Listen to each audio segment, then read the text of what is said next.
Hello, how's everybody doing? Hope everyone had a really good summer and Labor Day and all that good stuff and ready to start everyone's routine again. I have not yes, I'm aware they're been going on and on about Epstein and Congress and on the news and stuff. And I'm not trying to undermine that. I'm really not. I just cannot help but be suspicious. It's weird. We finally get what we want, a little attention paid to it. But then again, it's like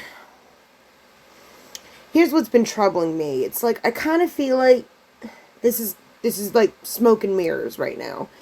And I hope I'm wrong, but and I'm not like trying to undermine like anyone's I'm not trying to undermine anyone. I swear that's not what I'm doing. It's just you got to ask yourselves. It's like why now? Like why right now? That it's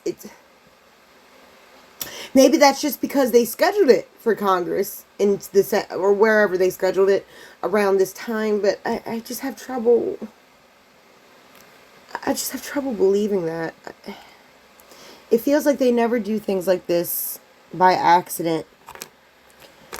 And I'm very curious. I don't know who else is curious about this. I am very curious. What in the world Pam Bondi and all them were thinking when they lied to our faces the way they did? Did they know that this would all happen? I mean, were they part of that old system that just was used to getting away with this stuff and hiding it and covering it up and just used to the public eating it? I don't know what they were thinking. But we just all know that they lied, and we even have proof that they lied now that we got this missing minute that Pam Bondi was going on and on about, claiming that it didn't exist because it reset at the time of midnight, like every night for the past however many years. Well, that turns out not to be true at all. And what's funny is that they said that it didn't exist, right? But yet now that we have it, I mean, I'm curious. Has anyone else heard Pam Bondi come out and apologize for her bold-faced lies? Or Cash Patel or Dan Bongino? Because all three of them just bold-faced lied. Bold-faced lied. I mean, right to our faces and didn't even flinch or twitch. Now, the only one that even resembled like he could have been lying was Dan Bongino, just because of his weird mannerisms when he was telling us that Jeffrey Epstein killed himself. That was really the only clue, other than the fact that the evidence pointed to the opposite direction. So it did seem like Dan Bongino wasn't being totally honest. He just acted different when he made that statement. I would just like to know, has anyone heard them come out and apologize and admit that they lied? Admitted that they took a shit on their own integrity, on their own principles. We don't know why. It doesn't really matter why. I don't give a shit if you did it to take money or if you did it to protect someone. I really don't care. It's all the same in my mind. You put something above all the victims and future victims. You did. Like, period.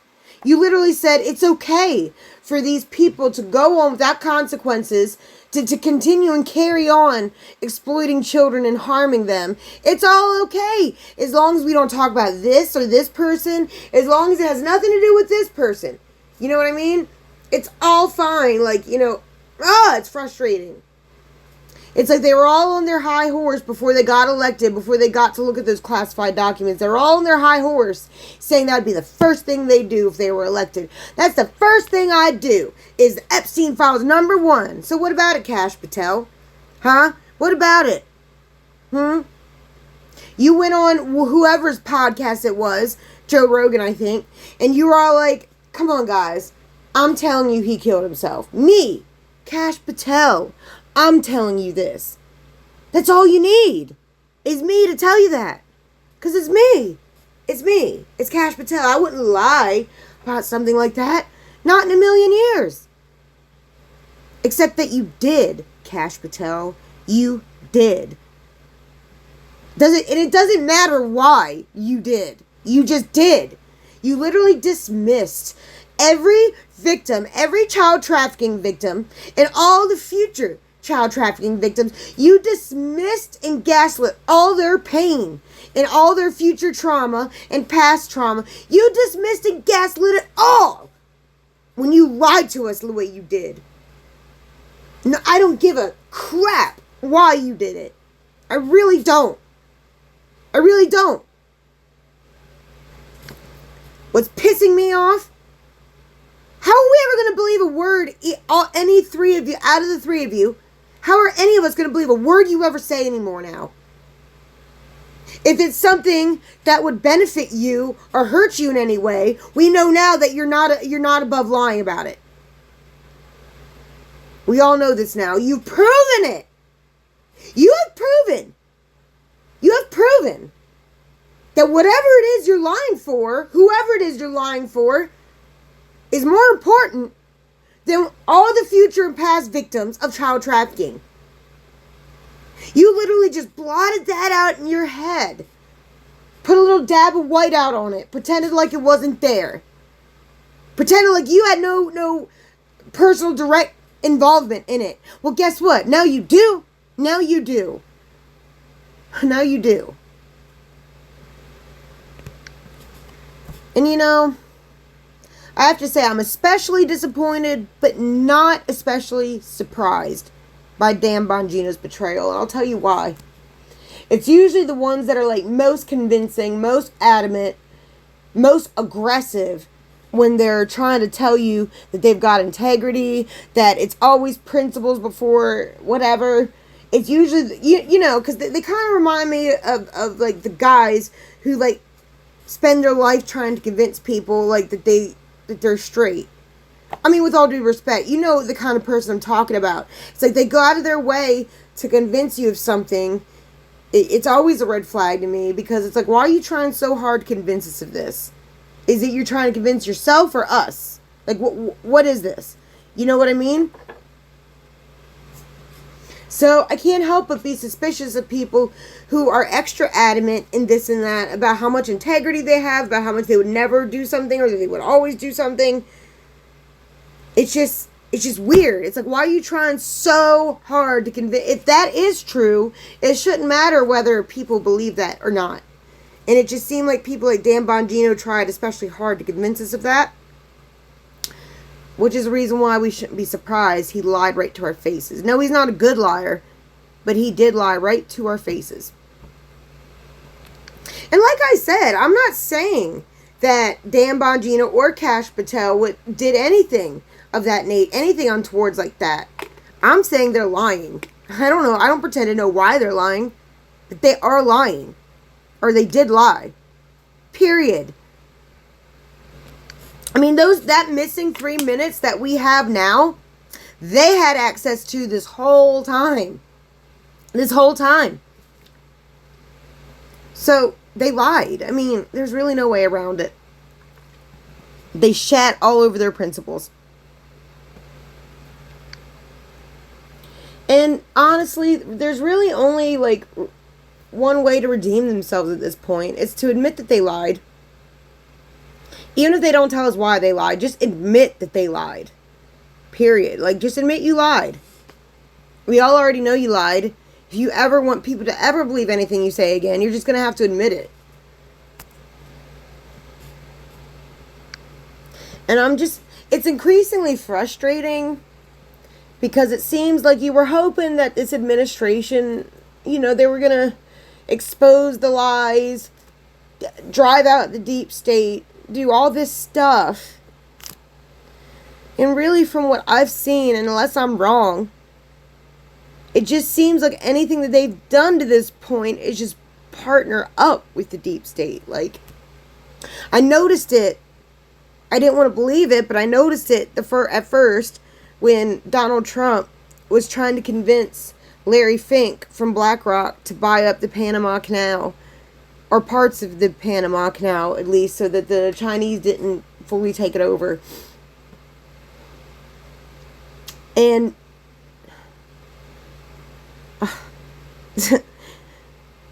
making the most powerful man in the world in business and finances like even more powerful. Like I think in my mind, and I could be wrong, it's kind of hard to like overstate the importance the Panama Canal like would bring to someone like Larry Fink. It's really so yeah.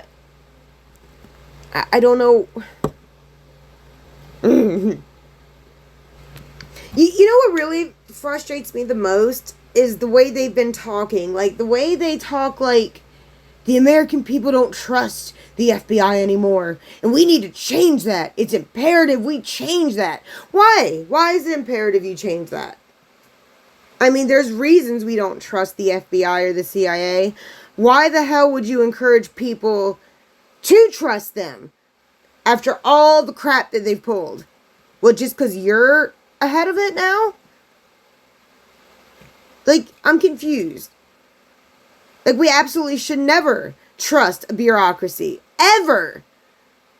And it's madness to even insinuate that you should. That people should. That people ought to trust these institutions after everything that they have done to humanity. All over the world. Here too. I mean, you can't just pretend like they haven't done this to us, or their own citizens. They've literally, the CIA for decades, they were experimenting on their own citizens. They admitted it in the 70s while they were still doing it. They were still doing it according to declassified papers we would get later. While they were bold-faced lying to us. They were still doing it. And we're supposed to pretend like it's a conspiracy theory to act like MK Ultra exists?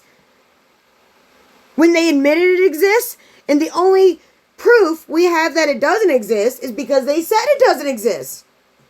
Now, you could argue there's no proof that it does, but, I mean, I would beg to differ. There's lots of declassified documents to prove that it did. And the fact that they refuse to hold anyone to account for it kind of tells me it still exists. Because if you hold those people to account, eventually the people who are in it now would have to be held to account later. Or there'd be no incentive to do it. You see what I mean? Like the people like Ira Feldman or Sidney Gottlieb, if the MK Ultra had honestly been terminated and all that, then why were those men allowed to go live their best lives, do whatever after everything that they did? Probably some of the biggest mass murderers and mutilators in American history. And they got to go live their best lives. While their victims, oh my God, while their poor victims, the ones that did survive, were just ruined forever. And the men like Ira Feldman and Sidney Gottlieb and all of them, such sociopathic people, that it didn't affect them at all, what they had done. They felt no guilt or felt they had no responsibility to any of these people. Like I said,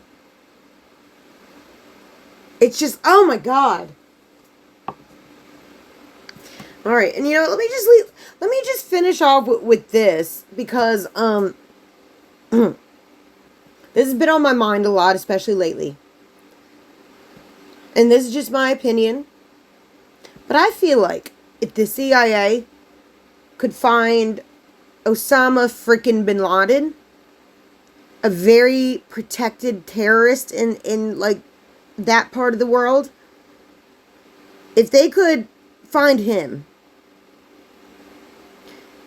why do they have such a hard time finding our poor missing U.S. citizens? Like, I mean, like, poor as in, like, poverty poor. Like, the missing U.S. citizens that go missing,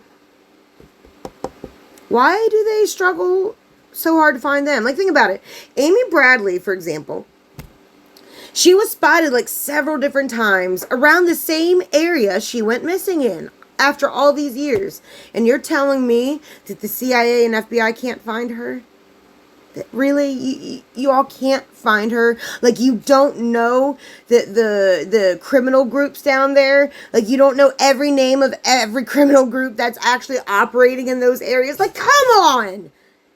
Come on! Like, stop it. Stop it. We all need to wake up and grow up here. Okay? Just listen to the FBI agents they were interviewing on that show. Despite the fact that they're the ones who confirmed that that image had, like an over 90% probability of being Amy Bradley, they were still sticking to their original theory that she had jumped or fell overboard, even though all the evidence pointed to the opposite. Like, they were in the harbor. Hey, they were in the harbor, close to the dock. They would have found her. They would have found her. So that, even if she was suicidal, just that simple fact that they didn't find her right there in the harbor. I mean, like, stop. We already know that didn't happen. We know that didn't happen, and we know that it's not that easy for people just to fall off a cruise boat. That doesn't freaking happen. It just doesn't, unless it's intentional. I'm sorry, it doesn't. I've been on a cruise before. You can't tell me that anyone could accidentally fall off. You'd be putting yourself in a position to fall off. Like, stop it. Stop! Like, grow up. And they can find Osama bin Laden. They can find all these people. But they cannot find Amy Bradley? It's BS. It's BS. They know where she is. Or if they don't, it's because they chose not to find. Because they chose not to find. They know who these criminal groups are. And I'm telling you, in order for them to smuggle her off the boat the way they did, this wasn't just some amateur. Okay? This wasn't an amateur. This was someone who knew what they were doing. I mean, I don't have to be an FBI agent to know that. Like, these FBI agents on the Amy Bradley show, they suck. With all due respect. They are clowns of the highest order. No wonder you were stuck in St. Thomas. You guys are clowns of the highest order. You are literally choosing to believe stories that don't make sense. Nah, they're not clowns. They're not clowns. They were told to do that. They were told to do that. And obviously Cash Patel ain't really... Of course, I don't know. Maybe those interviews were made before Cash Patel was in his position. I just think it's funny that... But yeah, like I said, they can find whoever they want. People don't just get swallowed up by the earth, okay? They chose either not to disclose where she was or to not even try to find her. And that goes with every other missing U.S. citizen. And you know what I mean? If they can find you without themselves getting in trouble or without their criminal organizations getting in trouble, maybe they'll help you. Maybe. If they're in a good mood. But no, until I hear some accountability, the news stations on my TV are staying off. It's all staying off. That's why, correct me if something happened that contradicts what I'm saying. Because I haven't watched the news in a couple days. I just can't stand it anymore, guys. I can't. I'm frustrated. I am so frustrated. Like, I don't know what's more frustrating. The fact that they keep feeding us this shit. Or the fact that we just keep accepting it and eating it. I don't know which is more frustrating. Like I've told you before, I have like, my own family, like, that doesn't take anything I say seriously. Even though I know I'm right, and they're just living with rosy colored glasses. They don't listen to a word I say. So I'm hoping, like, I just keep hoping people will see it for themselves eventually, like, you can't trust people who have something to gain by lying to you. Like, and the CIA and the FBI very much have incentive on keeping all of this under wraps. There's no other way around it. Like, why else do you think it's so hard to get these documents? Like, come on. Like, we're not We're not stupid. It's not conspiracy theory anymore. At this point, it's a conspiracy theory to think that Epstein acted alone and that he did kill himself. That's the conspiracy theory that the Trump administration has brewed up. That's their conspiracy. Maybe they didn't realize that we're in the age of Aquarius now and that they can't just keep things hidden anymore. I don't know what it was, but like they obviously thought they could play in our faces. I mean, people can keep eating it if they want. Yeah, I'm not gonna watch the news anymore. I'll tell you what, the next time I turn on the news, it'll be when they start talking about the missing 400,000 kids again. That's the next time I'll turn on the news. Cause that if nothing makes me sick to my stomach more, it's that. Anytime the topic starts to veer anywhere near that direction, Trump and his administration grab the wheel and rip it in the other direction. Like, the crime in D.C., look over here, the crime in D.C. Oh, Biden's auto pen, look over here. Like, all these, like, ugh. It's making me so mad. Not that they're doing it, that's not surprising. It's that people are jumping right on board with it. And not one person in either newsroom, CNN or Fox News, has an ounce of integrity to even talk about it. The one woman who did, Faulkner, who went viral for talking about it, they haven't talked about it since. They haven't talked about the missing kids since. Even though she went absolutely viral. Because most people had no clue. They had no clue. And then they never talked about it again. She never talked about it again. That I know of. That I've heard. Correct me if I'm wrong. And then people just forgot about it. Just as quick. Yeah. But anyways, that's really all I had to say for today. I don't know when I'll be back on here again, like I said. Hopefully soon. Hopefully we'll get some different news soon. Something different. I hope. Stay tuned.